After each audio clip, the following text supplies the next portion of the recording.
Disney called it a fairy tale, but adults know Sleeping Beauty is way darker and sharper than kids realize. It's a movie about politics, paranoia, and power, hiding beneath colorful animation. Did you ever notice how every detail, from drunken kings to curses, feels loaded with meaning? Once you see it, you can't unsee it. So buckle up. Here are 25 things only adults spotted in Disney's Sleeping Beauty. Number 1 will leave you rethinking the whole story. The political marriage plot. Aurora's entire future is mapped out before she can even walk. And no, it's not about romance. Her betrothal to Prince Philip is a straight-up political deal between King Stefan and King Hubert. Adults see it instantly. This isn't love, it's diplomacy dressed up in royal clothes. Medieval kingdoms often used marriage to cement alliances, and Disney lifted that directly into the story. Kids see true love, but adults see two monarchs making a legal contract to keep their throne safe. What's more, the way Stefan and Hubert pressure their children into it reveals a cold truth. Love doesn't even enter the conversation until much later. The union is about land, loyalty, and legacy. Even their drunken argument about whether the wedding should happen today or tomorrow has less to do with affection and more with control. To adults, the whole thing feels eerily realistic. And that's the beauty of it. Disney gave us a fairy tale where the central romance is really a chess move in a bigger political game. Watching as an adult, you can't ignore that Aurora was never given a choice. The message is clear. In this kingdom, power trumps love every time. King Stefan and King Hubert's drunken argument. If you thought this scene was just slapstick comedy, look closer. King Stefan and King Hubert are supposed to represent dignified rulers, but when the wine flows, their polished masks drop. They stumble, shout, and even break into a full-blown fistfight over wedding details. For kids, it's a silly scuffle.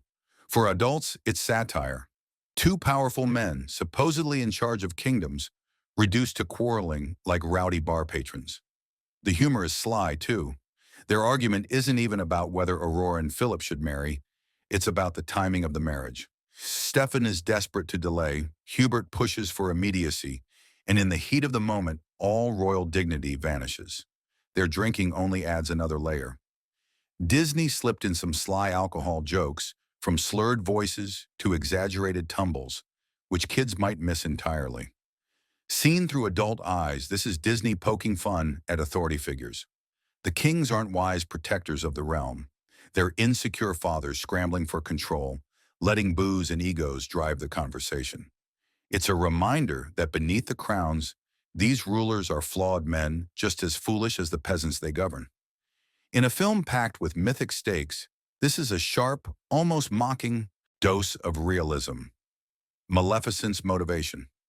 Children think Maleficent is evil simply because she wasn't invited to the christening, but adults catch something deeper. This isn't about hurt feelings, it's about respect, or rather the lack of it. In a royal court, being excluded from such a monumental event wasn't a social slight, it was a declaration of irrelevance. Maleficent's fury is less, "you forgot me," and more, "you dared insult my power." And when she appears at the christening, her speech drips with venomous grace. She isn't ranting like a cartoon villain, she's delivering a calculated verbal strike. Her words show intelligence, pride, and an iron demand for recognition. Adults realize she's less of a monster and more of a political force. Ignoring her was like poking a bear with a crown. This shifts the entire lens of the story. The curse on Aurora isn't just random cruelty, it's Maleficent reclaiming her authority in the harshest way possible. To a child, she's terrifying. To an adult, she's dangerously logical, a character who represents what happens when someone powerful feels disrespected by the establishment.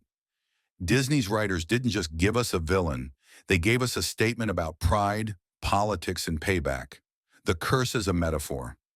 When Aurora pricks her finger on the spindle, kids just see magic. Adults, however, see metaphor. The curse isn't only about death, it's about inevitability. Maleficent specifically chooses a spinning wheel, an everyday tool of labor and creation, to mark Aurora's fate. It's like saying no matter how much you try to protect her, she will meet adulthood head-on. The act of pricking her finger has long been read as symbolic of life transitions, especially the crossing from childhood innocence into adult responsibility.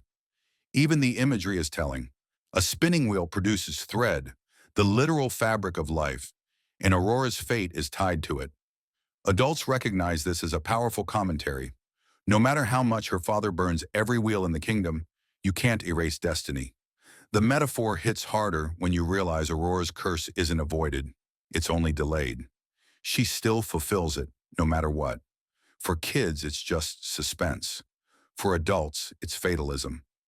Disney didn't sugarcoat the idea that danger and change are inevitable, even in a world of fairies and castles. Beneath the glittering animation, this is one of the darkest life lessons Disney ever slipped into a fairy tale. Aurora's lack of agency. Here's the part that shocks adults on rewatch. Aurora barely speaks in her own movie. In fact, she has fewer lines than almost any other Disney princess. Her life is dictated by kings, queens, and fairies, with Maleficent pulling the ultimate strings. Adults notice quickly, Aurora is less a character and more a symbol, beautiful, voiceless, and moved around like a chess piece. Her biggest moment of choice is when she meets Philip in the forest. But even there, she falls into a romance scripted for her long before she knew about it. By the time she learns of her true identity, she isn't given the power to decide her future. It's already been decided for her. Adults see the tragedy of a life shaped entirely by others. This lack of agency is no accident. Disney's 1959 audience expected a passive heroine, one who needed rescuing. But modern adults can't help but notice the imbalance.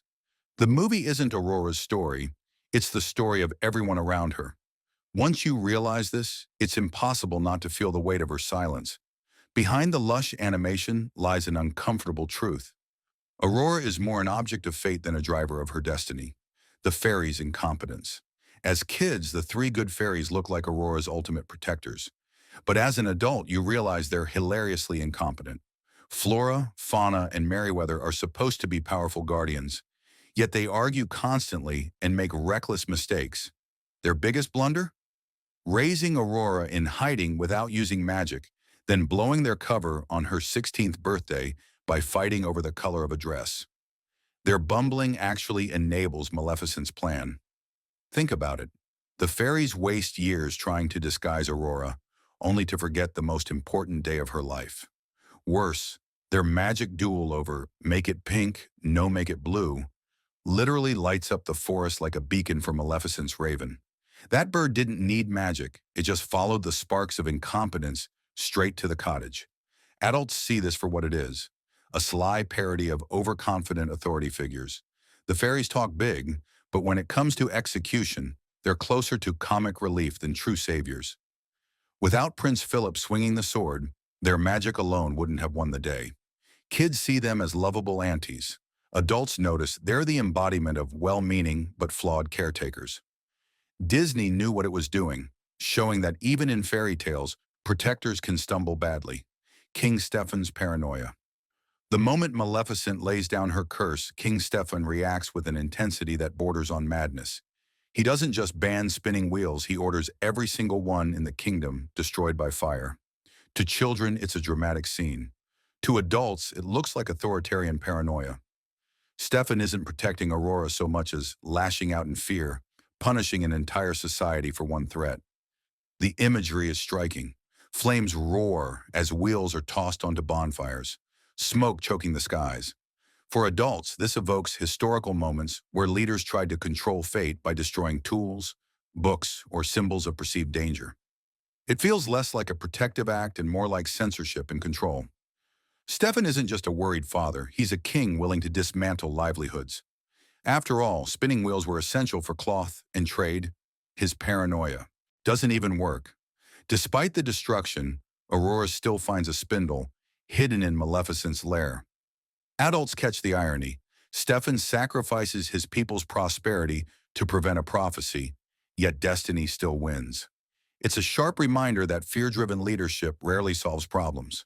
Children see a protective father, adults see a ruler unraveling under pressure, blinded by desperation. Maleficent's henchmen. Maleficent may be one of Disney's most iconic villains, but her henchmen? They're laughably useless. Her army of pig-faced goons spends 16 years searching for a baby. and only looks for one in cradles. As adults, you realize this is Disney's brutal joke.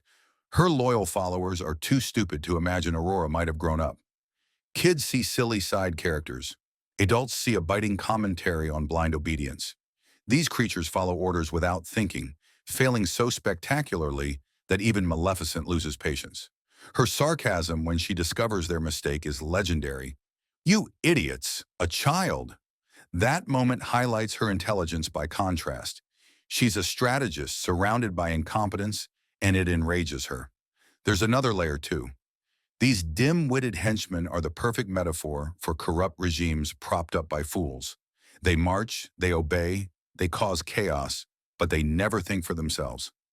Adults watching the film understand that Maleficent's downfall isn't just Prince Philip's sword, it's her reliance on a band of mindless minions. It's one of Disney's sharpest satirical punches. Maleficent could have been unstoppable with competent allies, but instead she's surrounded by buffoons. Children laugh at the slapstick. Adults laugh. But for a much darker reason, this is what happens when power depends on blind loyalty over genuine ability. The alcohol jokes.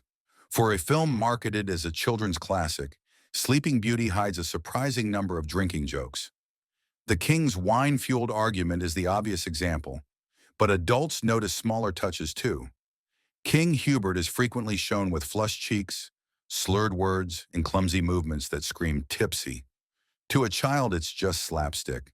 To adults, it's unmistakable intoxication. Disney animators leaned into the humor. Watch closely and you'll see the way Hubert's goblet never seems to empty, no matter how much he gulps. The sound effects exaggerate his hiccups and burps, something clearly designed for grown-up chuckles. Even King Stefan, usually rigid, loosens up after a few drinks, proving that even monarchs can't resist the effects of wine. What's wild is how openly the film plays with alcohol, without disguising it as something else. In later Disney films, drinks are often ambiguous juices or potions, but here it's plain as day. These men are drunk. Adults appreciate the satire of two rulers negotiating marriage alliances while clearly under the influence. Kids miss the subtext, laughing at the pratfalls. Adults see something closer to political commentary. It's Disney slyly pointing out that even leaders can be foolish, and sometimes history is written not by sober minds, but by men with too much wine in their cups. The medieval brutality. As a child, you might not think twice about the kingdom's response to Maleficent's curse, but adults, they notice just how brutal it really is. The scene where spinning wheels are dragged from homes and thrown onto massive bonfires is chilling. It isn't whimsical, it's destruction. Ordinary people lose the tools they need to weave and clothe their families, all because the king is desperate to outwit fate. The imagery echoes real history. Adults can't help but think of book burnings or mass confiscations by paranoid rulers. It's not just fire, it's fear turned into policy. The kingdom's prosperity is sacrificed to keep one princess safe, a decision that reeks of authoritarian control. For children, it's just a dramatic fire sequence. For adults, it's shockingly dark commentary on the cost of fear-driven rule. The brutality doesn't end there. Maleficent's world is filled with imagery of dungeons, shackles, and torture devices, barely glossed over by the animation's stylized look. Kids see spooky fun. Adults see a medieval nightmare lurking beneath the fairy tale gloss. It's details like this that make Sleeping Beauty stand apart. Beneath the glowing colors and elegant music lies a story steeped in fear, sacrifice, and authoritarian brutality. And once you catch it, you'll never look at that bonfire scene the same way again. Aurora's unrealistic body. When you're a kid, Aurora just looks like a princess. But as an adult, you realize her design is anything but natural. Animator Mark Davis gave her a wasp-thin waist, impossibly long legs, and sharp angular features that scream 1950s fashion model rather than medieval royalty. She's less fairy tale maiden and more a couture sketch come to life. Aurora's figure reflects the era in which she was drawn. The 1950s celebrated extreme hourglass silhouettes, tiny waists, pointed bust lines, and long, sleek lines. Adults recognize that Aurora embodies those ideals far more than anything historically accurate to her supposed medieval setting. In fact, her impossibly narrow waist has been criticized for decades as one of the most unrealistic body designs in Disney history. Kids don't see this.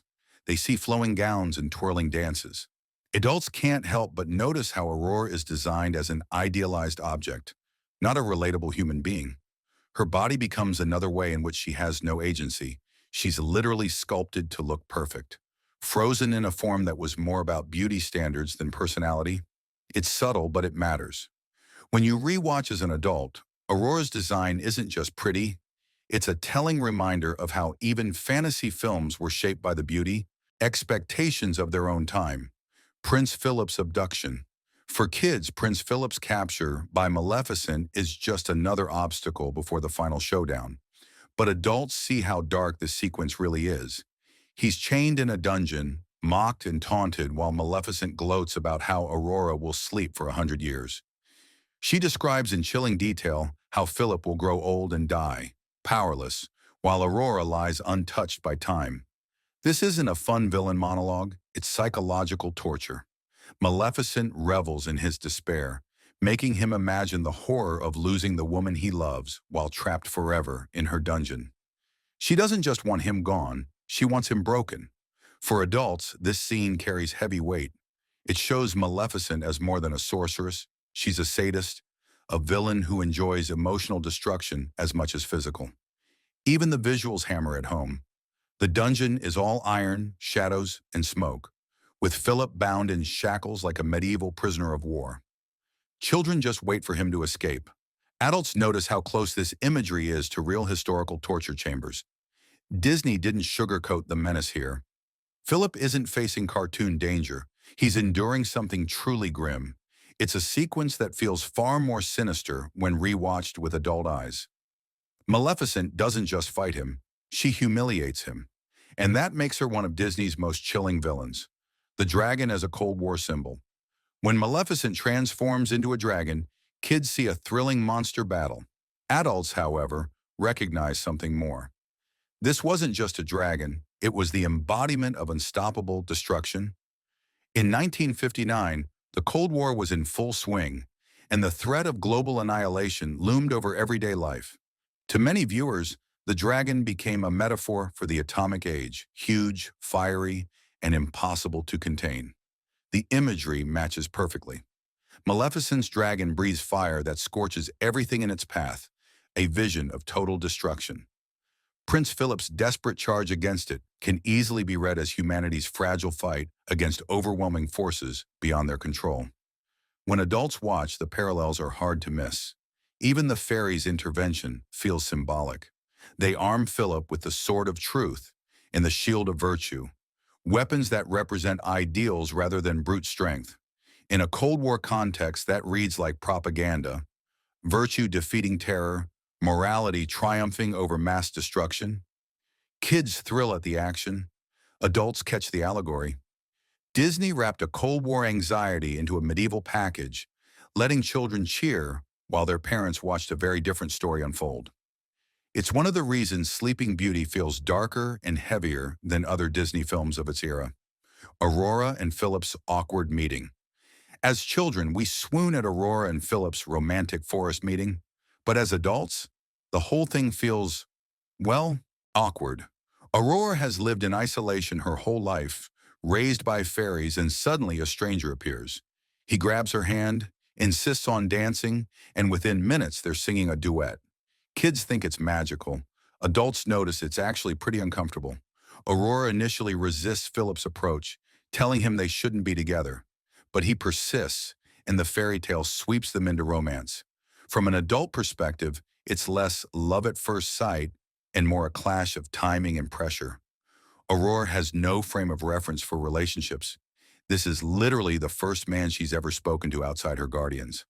Philip, meanwhile, has been told since childhood that she's his destiny. The whole thing was rigged before they even met. Adults recognize how fast it all happens. Within a single day, Aurora is crying in her bedroom because she feels trapped between her own desires and a future she doesn't control. It's not a love story, it's a whirlwind of pressure, prophecy, and manipulation. Kids adore the duet. Adults can't shake the awkwardness. What looks like romance at age 6 feels more like inevitability at 30. The fairies versus magic rules. The fairies' constant bickering about magic might seem like comic relief, but adults realize it's a bigger metaphor. Their endless debates about dress colors, magic use, or strategy are actually arguments about rules versus freedom.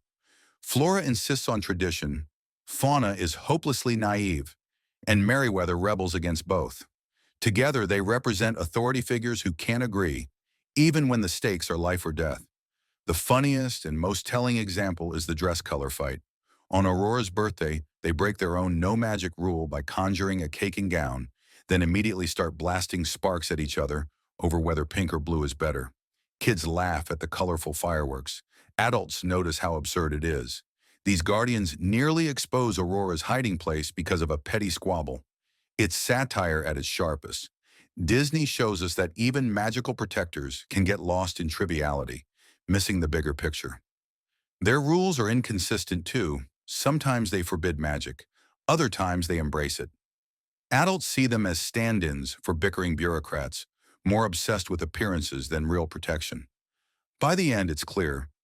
The fairies' disagreements are part of the reason Aurora's curse happens at all. Kids see a dress that changes color. Adults see a lesson about misplaced priorities and the chaos that follows when leaders argue instead of acting. Maleficent's pet raven. Kids see Diablo, Maleficent's raven, as just another spooky sidekick. Adults see something far more important. He's her most competent ally. While her bumbling goons fail for 16 years, Diablo is the one who actually uncovers Aurora's location. His sharp eyes and persistence nearly win the entire game for Maleficent. There's a brilliance in how the film treats him.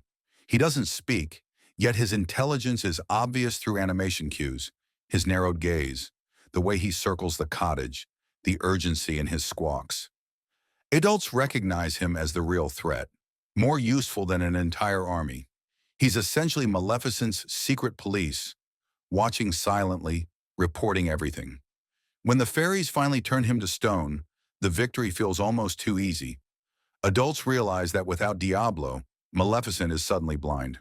His death tips the scales more than Philip's sword ever could. Kids might not think twice about his demise. Adults see it as the pivotal turning point in the entire film. And that's the kicker.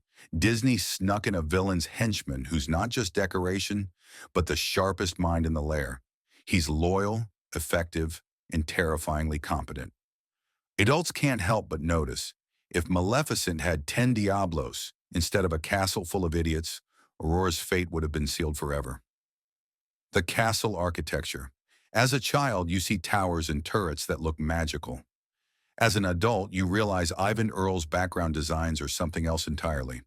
Cold, elongated, Gothic architecture that looms over every scene. Instead of soft fairy tale castles, Sleeping Beauty gives us harsh lines, towering spires, and a sense of grandeur that's more intimidating than inviting. Earl's style was deliberate. He wanted the film to resemble medieval art, stiff, formal, and almost otherworldly. Adults watching today recognize how haunting the aesthetic really is. The castle interiors aren't cozy. They're cavernous halls that dwarf the characters. Even Aurora looks small against the towering walls, her fragility amplified by the setting. The design also amplifies Maleficent's menace. Her castle isn't whimsical, it's jagged, cold, and hostile, filled with dungeons and sharp angles. It's practically a character itself, representing oppression and fear. Adults see the artistry, but they also feel the weight of the visuals. This isn't a kingdom of joy. It's a kingdom where beauty and menace coexist in every frame. Kids are dazzled by the colors.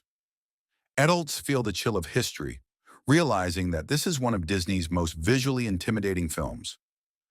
The castle isn't just scenery, it's a statement about power, scale, and the coldness of authority. The role of class. Aurora's life as Briar Rose is presented as charming simplicity, but adults notice the undertone immediately. She's a royal forced into peasanthood. Her carefree singing and animal friends don't change the fact that she's been hidden among the lower classes, living in a small cottage while her birthright castle looms in the distance. To children, it's a sweet disguise. To adults, it feels like a sharp commentary on class divides. Aurora is raised without luxury, taught to cook, clean, and survive with very little. When the truth comes out, she doesn't celebrate, she weeps. Why? Because her freedom as a peasant girl, limited as it was, is stripped away the moment her royal identity is revealed. The contrast is striking. The fairies, who enforce the rules of her hidden life, act as guardians of secrecy, not family. When they tell her she can't see Philip again, Aurora collapses in despair. Adults realize this is because she's suddenly thrust back into a rigid class role she never chose. The film romanticizes the peasant life while simultaneously erasing it. Aurora never gets to decide where she belongs. Adults see the irony. She's trapped whether she's in a cottage or a castle. Kids think she's lucky to be a princess. Adults know she's just a pawn moved between worlds of privilege and poverty. The lack of maternal figures. It's one of those details you overlook as a child, but as an adult it becomes glaring. Aurora's mother is practically non-existent. Queen Leah barely appears, speaks only a few lines, and has no real influence on the story. In a tale about a young woman's fate, her mother is invisible. This isn't just Aurora. Disney's Golden Age films are littered with absent or silenced mothers. Snow Whites, Bambis, Cinderellas. Adults notice the pattern immediately. Fathers are often central to the narrative, while mothers vanish, leaving their daughters vulnerable. In Aurora's case, it's her father Stefan, whose paranoia dictates her future, while Leah fades into the background. The absence has an eerie effect. Adults feel the weight of Aurora being raised by fairies instead of her own mother. It strips the story of maternal warmth, replacing it with comic caretakers who don't understand her. The emotional void is impossible to ignore. Kids don't ask where the queen is. Adults do, and the answer is unsettling. Aurora's story isn't one of nurturing guidance, but of political control and absent female voices. It's a reminder that even in fantasy, the silence of mothers speaks volumes about the culture that created the film. Male control of Aurora's fate. When you really break it down, Aurora has no control over her life. Adults notice that every decision, where she lives, whom she marries, how she spends her 16th birthday, is made by men.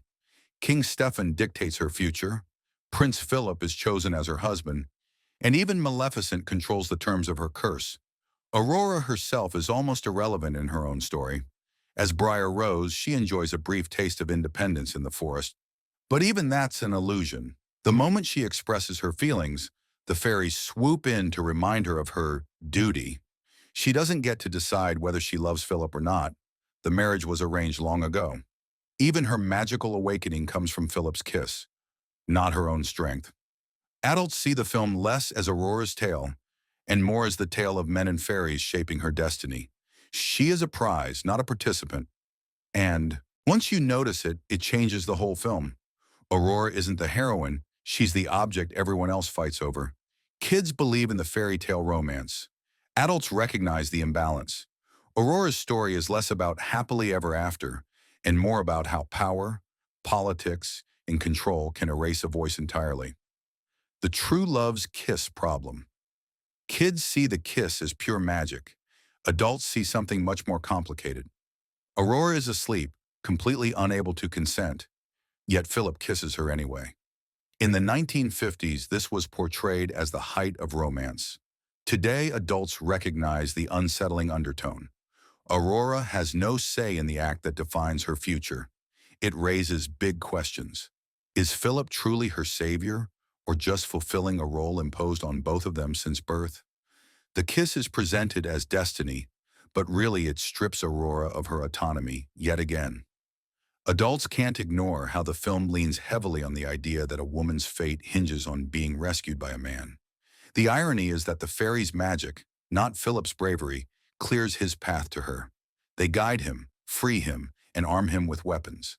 Philip gets the credit, but the fairies do the heavy lifting. Aurora, meanwhile, lies silent, her life decided without her participation. For kids, it's a dreamy ending. For adults, it's a reminder of how old Hollywood fairy tales reinforced ideas of romance that don't sit easily with modern audiences. True love's kiss feels less like a triumph and more like a cultural relic from an era where women were expected to wait quietly for rescue. The time gap. Adults always catch this. Aurora and Philip are betrothed as infants. Their future was planned before they even spoke their first words. Children accept the romance at face value. Adults notice the uncomfortable reality. It's a marriage contract signed by kings, not a love story. The time gap makes their forest meeting even stranger. Philip is technically reintroducing himself to someone he was promised to since birth, though neither of them realize it at the time. That twist turns the supposedly spontaneous romance into something staged by destiny and politics. For adults, it also adds pressure to Philip's entire arc. He's been trained since childhood to marry Aurora, to unite kingdoms, to fulfill his father's will. His rescue of her isn't just chivalry, it's duty. The dragon battle isn't just about saving a girl, it's about preserving a political alliance. Aurora never even learns the truth of her betrothal before she falls asleep. She goes from meeting a stranger in the woods to waking up in his arms with her entire future already written. Kids cheer, adults shake their heads. Once you notice the gap, you can't unsee it. Their love story was a script written long before either had a say. Maleficent's speechwriting. Unlike many Disney villains, Maleficent doesn't rely on cackles and shrieks. She's eloquent, calm, and terrifyingly articulate. Adults notice her words are crafted like a legal statement, precise and cutting. At the christening, she doesn't storm in like a brute. She delivers a speech dripping with sarcasm and venom. Her introduction is a masterclass in menace. She thanks them for the royal invitation, mocks their attempts at celebration, and then drops the curse like a gavel in a courtroom. Adults realize she isn't just powerful, she's educated, intelligent, and commanding. That sets her apart from villains like Ursula or Cruella, who revel in chaos. Maleficent is icy control personified. Even in her final confrontation, she doesn't rant wildly. She declares herself the mistress of all evil with chilling pride, her words rolling like thunder. For adults, this sophistication makes her scarier. She's not just evil, she's persuasive. You almost believe she could argue her way into winning. Kids are dazzled by the green flames. Adults admire her mastery of language. Disney gave us not just a villain, but a rhetorician who wields words as sharply as Philip wields his sword. It's why Maleficent remains iconic. She's proof that intelligence can be just as terrifying as brute force, the class divide in humor. The king's antics and Maleficent's elegance may seem worlds apart, but adults notice how deliberately the film divides humor along class lines. Stefan and Hubert are earthy, bumbling, and always tied to wine or arguments. Their comedy is physical, slapstick for the masses. Maleficent, on the other hand, embodies aristocratic refinement. She mocks with sharp wit and icy formality. The contrast is intentional. Disney frames rulers of the people as buffoons while framing the elite villain as composed and untouchable. To children, it's just funny versus scary. Adults see the commentary. Power is ridiculed when it belongs to men in crowns, but terrifying when wielded by a woman who commands respect. This divide also exposes how gender is treated in the film. The kings are allowed to be foolish without losing authority. Maleficent, however, must be brilliant and ruthless to maintain her power. Adults notice how much harsher the standard is for her. The split tone makes the story richer. Kids giggle at Hubert tripping over his words. Adults are caught by how carefully Disney plays with authority, showing two different versions of power, one mocked, one feared. It's humor and menace carved neatly along class and gender lines. The ending is patriarchy restored. When Aurora wakes, kids see a fairy tale ending. Adults see a restoration of order, specifically patriarchal order. Aurora doesn't make choices or speak for herself. She's awakened by Philip, led to the throne, and positioned as the jewel in a political alliance between two kingdoms. The film ends not with her independence, but with her submission to the roles laid out for her since birth. Even the final image of the dress changing colors, pink, then blue, feels less about Aurora's freedom and more about her caretakers still arguing over trivialities. She's passive to the very end, twirled in Philip's arms while others decide the details around her. Adults notice the finality of it. The curse is gone, but so is Aurora's chance at self-determination. Her fate is sealed. Wife, princess, political pawn. What's painted as triumph is really closure of control. Kids are dazzled by the dance. Adults feel the weight of inevitability. It's a perfect encapsulation of the whole film. Sleeping Beauty isn't Aurora's story. It's a story about power, politics, and control. The princess sleeps, the men fight, and when she wakes, the system resets exactly as it was before. For children, it's magic. For adults, it's something far more haunting. So there you have it. Sleeping Beauty isn't just a colorful fairy tale. It's a dark, sharp commentary hidden in plain sight. Politics, paranoia, patriarchy.